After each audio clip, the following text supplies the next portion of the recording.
Hello friends. आज हम लोग 15 मिनट्स के रिवीजन में क्या करने जा रहे हैं। आज हम करेंगे कैपिटल गेन। अरे सर, लास्ट में भी आपने कैपिटल गेन कराया था।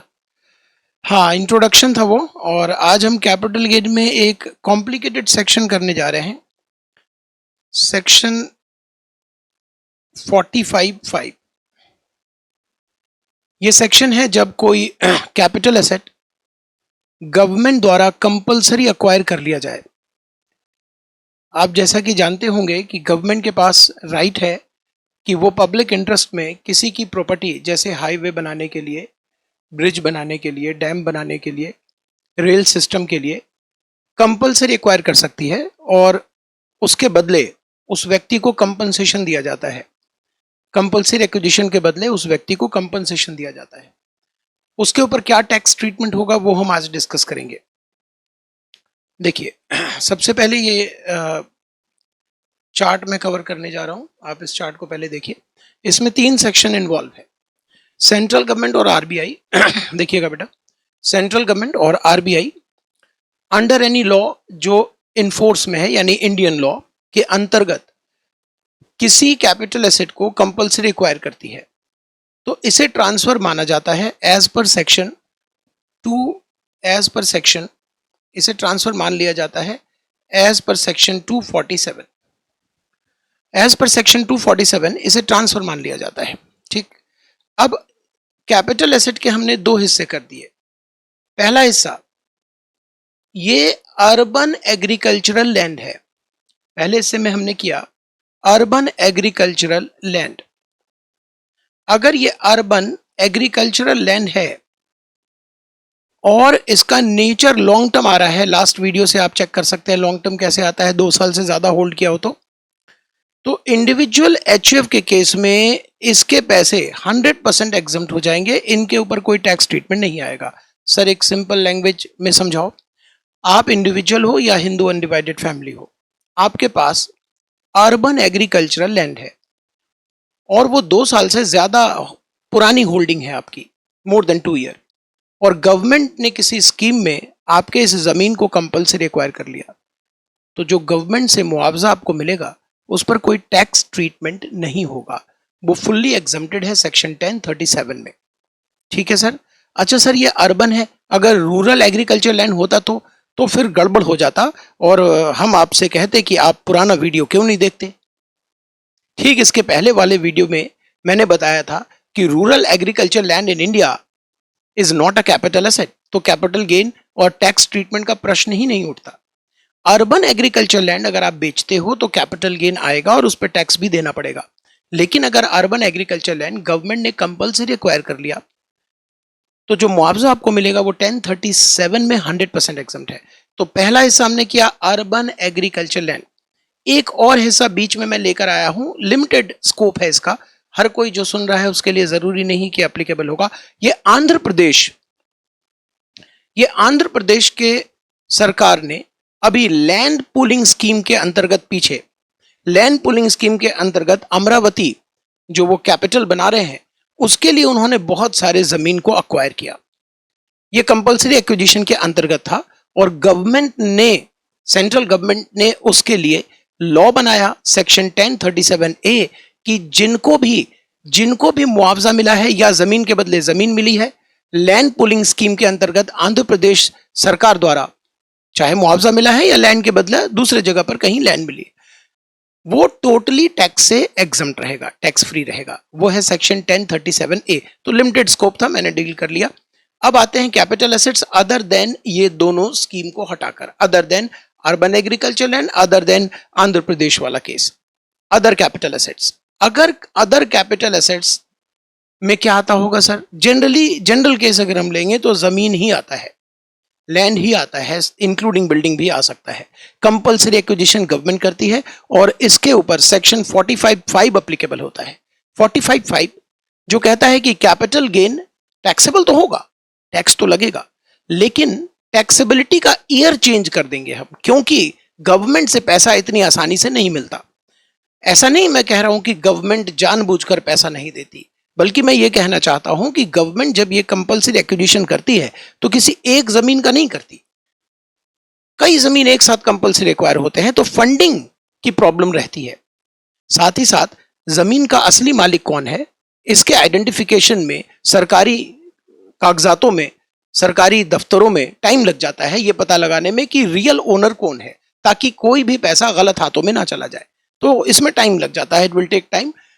समय ज्यादा लगने की वजह से गवर्नमेंट ने सेक्शन 45(5) में स्पेशल प्रोविजन बनाया कि जब कंपनसेशन का पैसा मिलेगा, ये इनकम उस वर्ष में टैक्सेबल होगी। उस वर्ष में टैक्सेबल होगी मेरे कहने का मतलब है नेक्स्ट ईयर में टैक्स आपको जमा कराना है।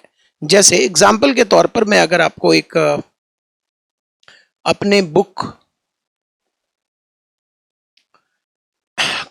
को शो करूं, तो यहां पर ये जो महाशय आपको खड़े हुए दिख रहे हैं, ये जो महाशय आपको खड़े हुए दिख रहे हैं, आप ध्यान लगाएं, 2002-2003 में इन्होंने एक मकान जमीन समेत परचेज किया था 16 लाख रुपए का, 2002 25/11/2002 में।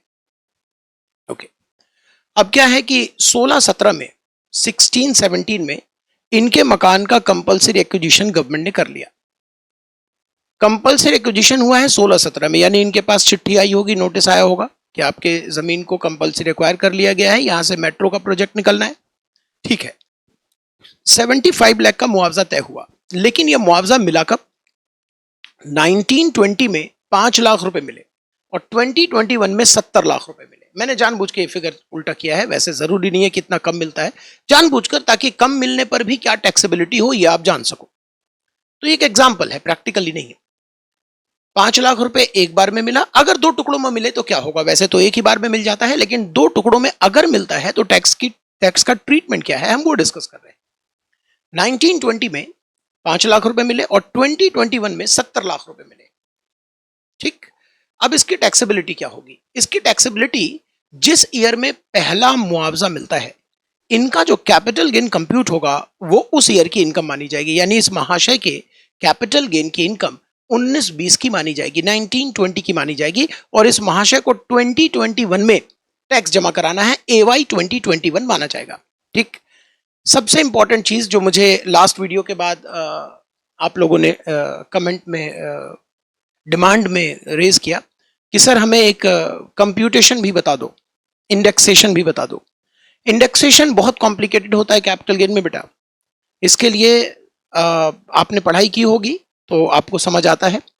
मैंने रिसर्च में इंडेक्सेशन को सिंप्लीफाइड करने के लिए एक तरीका ढूंढा, मैं वो शेयर करता हूं आपके साथ।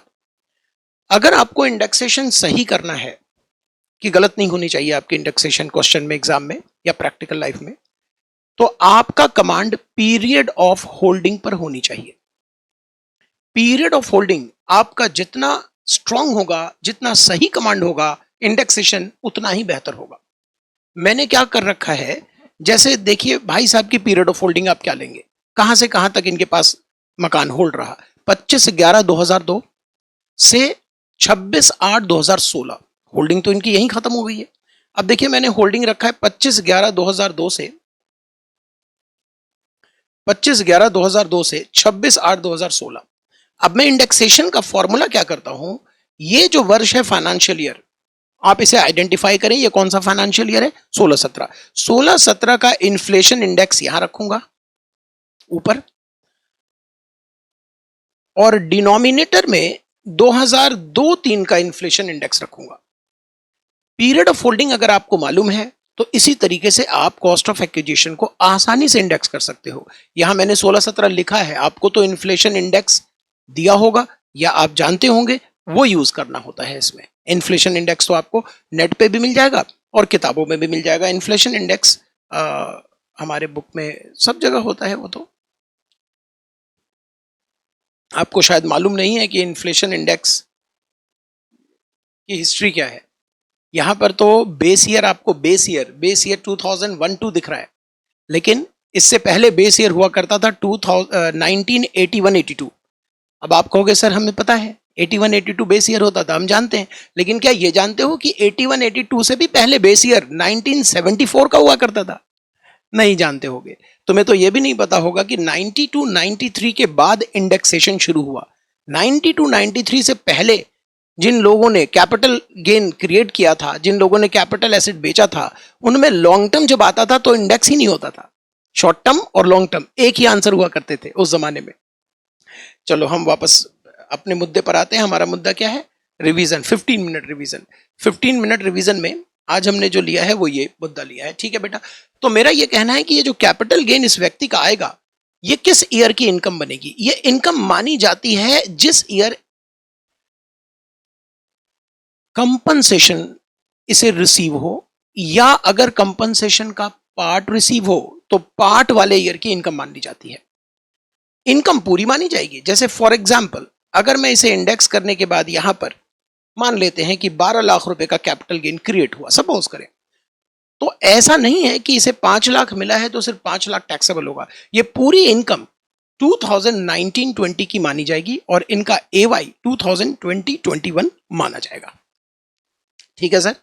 अच्छा, अब इसमें हम थोड़ा सा मसाला मिक्स करते हैं। मसाला, नेक्स्ट एग्जांपल, ये सेम एग्जांपल है। 2002-3 में उस व्यक्ति के पास एक मकान था, 16 लाख रुपए में खरीदा था। 14-15 में गवर्नमेंट से नोटिस आया कि भाई साहब हम कंपलसरी एक्वायर कर रहे हैं, आपको पिक्चर में दिख रहा होगा। अब 75 लाख रुपए सरकार ने तय किया। क्या आपके पास राइट होता है कि आप मना कर दो गवर्नमेंट को कि मुझे नहीं बेचना? नहीं साहब, आप नहीं कर सकते ऐसे मना, क्योंकि गवर्नमेंट के पास राइट है, आप मना तो नहीं कर सकते। हाँ, आपके पास जो राइट है वो ये है कि आप ये कहो कि सर कंपनसेशन कम मिला है, और ये आप किससे कहोगे? डिस्ट्रिक्ट कोर्ट से कहोगे। अगर वहां नहीं सुनवाई होती है, लोअर कोर्ट से नहीं सुनवाई होती है, हाई कोर्ट नहीं सुनवाई होती है, सुप्रीम कोर्ट, यानी कोर्ट का प्रोसीजर फॉलो करना पड़ेगा और सुनवाई कहीं ना कहीं जरूर होगी। सपोज करें इस व्यक्ति ने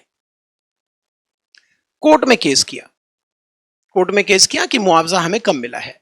अब ये जो मैंने ये बना रखा है, ये ऊपर नीचे जो हो रहा है मामला, ये दरअसल क्या है कि कोर्ट में केस चल रहा है, और यहां मैंने बताया आपको कि ये ऑर्डर आ गया। ऑर्डर आया 24-25 में कि मुआवजा 12 लाख और मिलना चाहिए। तब तक तो आप भी जानते हो कि 75 लाख का जो कैपिटल गेन कंप्यूट हुआ था वो टैक्सेबल हो गया होगा जब कंपनसेशन मिला, उस वर्ष की इनकम बन गई होगी, अभी हमने डील किया। 15-16 की इनकम बन गई होगी, अभी हमने डील किया। अब जब आपने ओरिजिनल कंपनसेशन पे कैपिटल गेन निकाला तो सेल कंसिडरेशन तो 75 लिया, लेकिन अब आपके पास 12 लाख और मिल गए हैं, इस पर भी कैपिटल गेन दोगे। इस 12 लाख पर कैपिटल गेन पूरा का पूरा निकल जाता है, और जो कोर्ट के प्रोसीजरल खर्चे हैं वो माइनस हो सकते हैं ज्यादा से ज्यादा, बाकी पूरा का पूरा ये 12 लाख कैपिटल गेन माना जाता है। नेचर कैपिटल गेन का वही होगा जो ओरिजिनल नेचर है। अगर ओरिजिनल लॉन्ग टर्म है तो लॉन्ग टर्म, शॉर्ट टर्म है तो शॉर्ट टर्म माना जाएगा। जो भी ओरिजिनल का कैपिटल गेन आया उसी नेचर का इनहैंस कंपनसेशन का भी कैपिटल गेन आएगा। ठीक, अब ये किस साल की इनकम मानी जाएगी साहब? इस बार नियम चेंज है। इस बार नियम ये है कि ये 12 लाख जिस प्रकार से मिलेगा इनकम उसी प्रकार से होगी। जैसे इस पिक्चर में दिख रहा है आपको 12 लाख में 5 लाख रुपए 24-25 में मिला, तो 24-25 की इनकम 5 लाख ली जाएगी, और 26-27 में बचा हुआ 7 लाख मिला तो 26-27 की इनकम 7 लाख की मानी जाएगी। ठीक, एक नेक्स्ट और कॉम्प्लिकेटेड इश्यूज डिस्कस करते हैं। सपोज करें सेम एग्जांपल में 14-15 में केस हुआ, 15-16 में मुआवजा उधर 75 लाख पूरा मिल भी गया, तो 75 लाख पे कैपिटल गेन जो भी आया वो टैक्सेबल भी हो गया हो। अब इधर जब केस चल रहा था तो 16-17 में जज महोदय ने मर्सी दिखाई, दया दिखाया, और कहा कि भाई ये आदमी बहुत लंबा केस लड़ेगा, एक काम करो तत्काल 4 लाख रुपए से और कंपनसेशन दे दो इंटरिम ऑर्डर के अंतर्गत। अभी फाइनल ऑर्डर नहीं आया, मे बी ये 4 लाख रिवर्स कर दिया जाए, मे बी ज्यादा मिल जाए। तो इस प्रकार से जो इनहैंस कंपनसेशन के इंटरिम ऑर्डर में 4 लाख मिला, इसके ऊपर जो कैपिटल गेन है वो किस वर्ष टैक्सेबल होगा? आंसर है जिस वर्ष ये पैसा मिलेगा उस वर्ष नहीं टैक्सेबल होगा, बल्कि फाइनल ऑर्डर जिस वर्ष आएगा 24-25 में, उस वर्ष की ये इनकम मानी जाएगी। जैसे फाइनल ऑर्डर आया 24-25 में 12 लाख, और 4 लाख रुपए ऑलरेडी उसे मिल चुका है, तो बचा कितना बेटा? 8 लाख। ये 8 लाख उसे 26-27 में मिला, तो ये जो 4 लाख रुपए पर कैपिटल गेन है ये इस वर्ष की इनकम मानी जाएगी, और ये जो 8 लाख का कैपिटल गेन है वो इस वर्ष की इनकम मानी जाएगी। ठीक, अब एक आखिरी मुद्दा डिस्कस करें। होता यह है बेटा कि इनहैंस कंपनसेशन चूंकि मिलना चाहिए था एक व्यक्ति को, यहां मिलता है, यहां तो इतनी लंबी दूरी के लिए कोर्ट अक्सर गवर्नमेंट को कहता है कि आप इस व्यक्ति को मुआवजे के साथ ब्याज की रकम भी दें। इंटरेस्ट ऑन इनहेंस कंपनसेशन, क्या ये टैक्सेबल होता है? बिल्कुल। कौन से हेड में? IFOS, income from other sources में। और ये टैक्सेबल कब होता है? रिसीविंग ईयर में। जिस साल ये रिसीव होगा ब्याज, उस साल की इनकम मानी जाएगी। और सबसे बेहतरीन बात क्या है कि पूरा का पूरा 50% इसमें छूट दी जाती है, स्टैंडर्ड डिडक्शन। जैसे इस व्यक्ति को 10 लाख का ब्याज मिला तो पूरा 5 लाख लेस हो जाएगा और सिर्फ 5 लाख ही टैक्सेबल होगा IFOS में in the year in which it is received. तो कोशिश करता हूं मैं 15 मिनट का रिवीजन कंटिन्यू रखूं, आने वाले वीडियो में फिर कुछ नया चीज लेकर आऊं। इस बार तो मैंने 15 मिनट में ऑलमोस्ट कंप्लीट किया, लेकिन एक बात आप सबसे कह दूं कि डेली पॉसिबल नहीं हो सकता मेरे से। आप भी जरा सोचो, डेली रूटीन में नहीं पॉसिबल है। हफ्ते में 2 या 3 मैं कोशिश करता हूं कि ज्यादा से ज्यादा 15 मिनट रिवीजन रखूं। मेरा उद्देश्य ये था कि आपको एक आदत लग जाए 15 मिनट रिवीजन का, और आप कुछ ना कुछ टैक्स से रिलेटेड डेली नियम में 15 मिनट कुछ ना कुछ कहीं से कैसे भी पढ़ाई करो, ठीक है?